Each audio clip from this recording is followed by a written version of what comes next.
ఈ దినపు దేవుని యొక్క మాట దినవృత్తాంతములు 2వ గ్రంథము 18వ అధ్యాయము 33వ వచనము.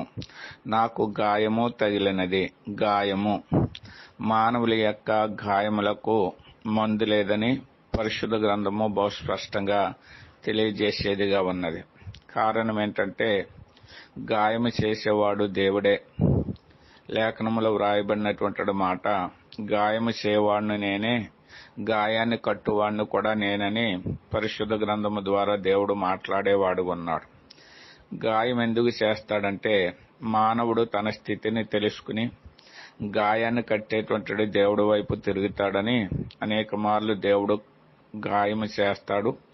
ఆ రీతిగా తెలుసుకుని దేవుడి వైపు తిరిగినప్పుడు చేయబడినటువంటి గాయాన్ని కట్టేటటువంటి వాడుగా ఉంటాడు. కాబట్టి గాయమును కట్టేటువంటి దేవుడి వైపు తిరిగి మన గాయాలకు స్వస్థత పొంది ఆయనను వెంబడించుదుము గాక.